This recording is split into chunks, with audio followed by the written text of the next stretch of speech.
Hey, so it's been a minute since I've said anything about my cancer. I've basically just needed to clear my head and come to grips with everything that's planned, the procedures, diagnosis itself. It's just been a long mental battle that I've had to go through. Um, I know I posted that I was going to update everyone, or I said that an update was coming soon. Well, now here it is. Okay. So my jaw's swollen. My tooth is all swollen. It's infected. I got to get that taken care of. So if it looks like I have Bell's palsy, that's what it is. It's just my tooth is swollen. Um, all right. So I am scheduled, or just recently scheduled, for another procedure. Uh, this procedure is called aquablation, and it's the better of the three options that this new doctor that I'm seeing has offered. Supposedly, it's less invasive, and it's the risk is a lot less than the other two. What do I mean by risk? Well, with the other procedures, the risk of losing functionality as a man is very high with the others. Um, we're dealing with removing an organ and then having to surgically restitch or try to restitch nerves and things like that. Um, there's a very high risk. But this new procedure, um, it doesn't do any of that. It basically is I guess you'd call it, I mean, the best description of it is like an internal power wash um, type of procedure. He's going in with a scope and um, the device itself. It's a high pressure water jet that carves out the the organ to basically give me some relief, um, so that I can sleep and so that I can get through the day. Uh, the downside or disadvantage to this procedure is that I'd still have the cancer. Um, but what he's saying is that the cancer would still be there. Um, okay, let me back up. Because of my anatomy, the doctor says because of my anatomy, after having the MRI, he's actually able to see.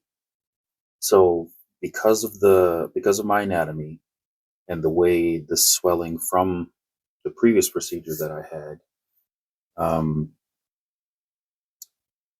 my prostate is actually growing up. The swelling and everything, my prostate is growing up inside my bladder, so it's growing up.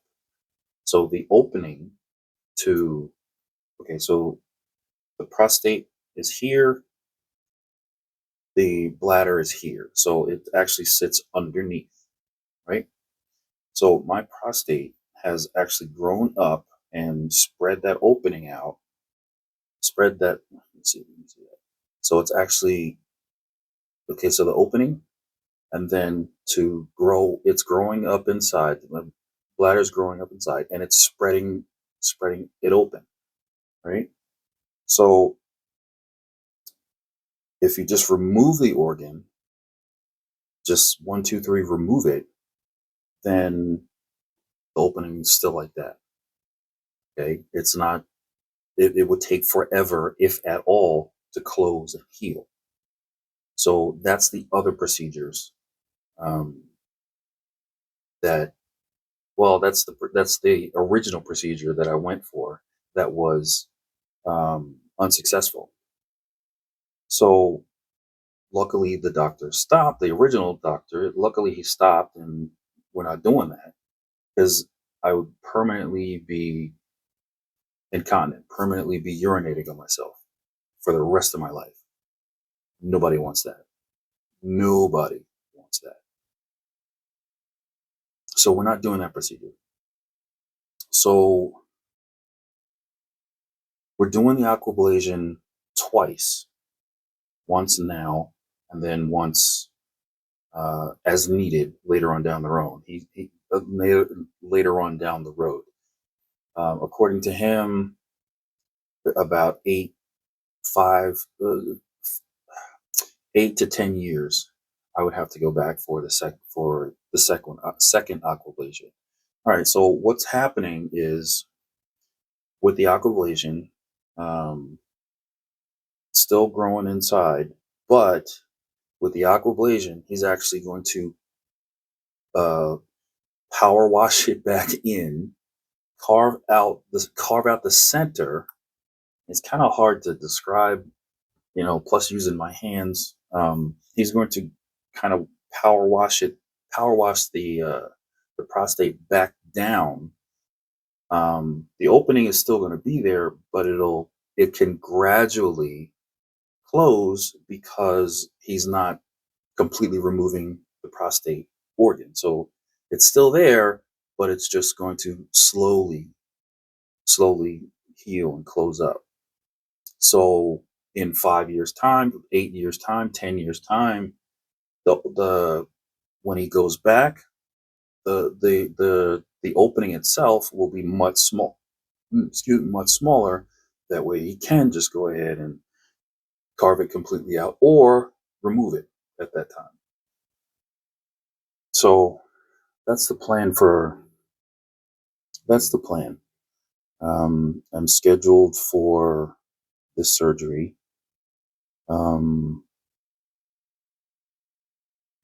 I'm scheduled for that surgery next month on the 21st. Yeah, March 21st. I'll be down and out for a week. That's the predicted or estimated time of me recovering. I'll be down for a week. Um, yeah, then after that, it's going to be a slow healing process. Um, yeah, I mean, I'm okay. So as everyone probably knows, I've kind of stepped back away from almost everything because my head just wasn't there.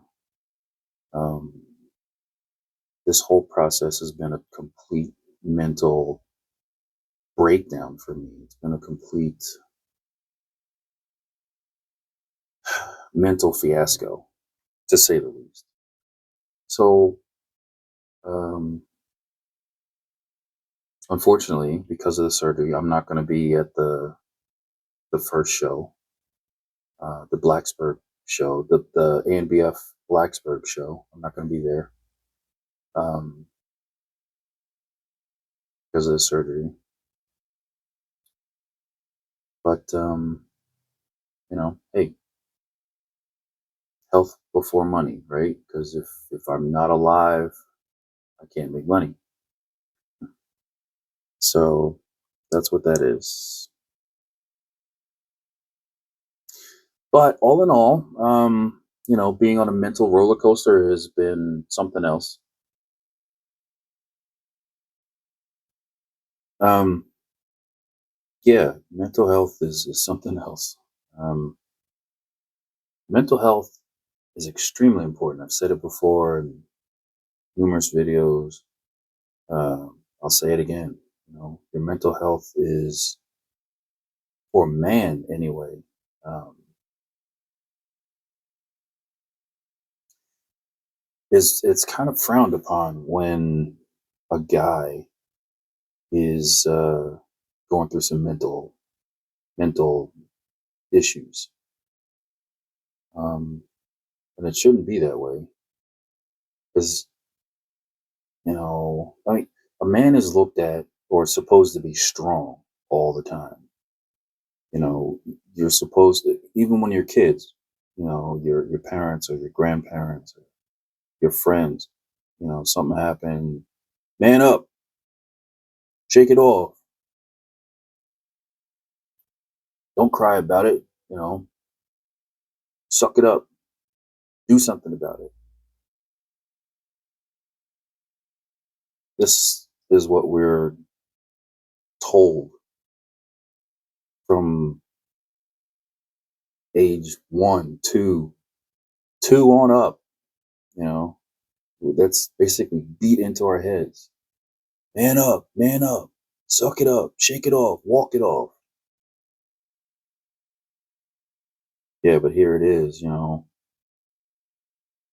what do you do when you start to feel like the walls are closing in on you? You got no one to turn to. Um, what do you do then? You get into a relationship and your significant other, your wife, your girlfriend, they're looking for a strong individual. They're looking for a strong, they're looking for you to be strong. Most of us will be strong. Most of us are strong, but there are times when you really want to crawl into a box, just stay there for a little while.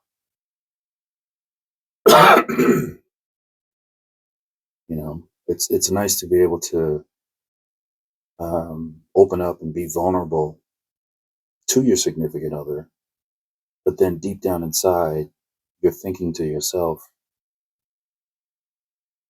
is this going to come back to bite me in the ass? I mean, do I trust my spouse enough to really open up and really be vulnerable? And is she going to look at me different? Um, those are thoughts that go through most men's head. Um, and that's just the nature of the beast. That's just the nature of the way we were raised as male and female. That's just the way it was. Um, but that's looking at the big picture. That's looking at the whole thing. But this was basically just for me to come on and give a quick update about what's going on with the cancer and how these procedures are going.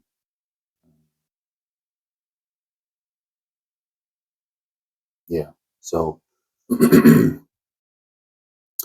my next procedure is scheduled for the 21st of March. And that's basically to just give me some relief so that I can sleep and get through the night. And yeah, that's about that. And then hopefully, if all goes well, the second procedure will basically just be to then get rid of cancer itself. Um,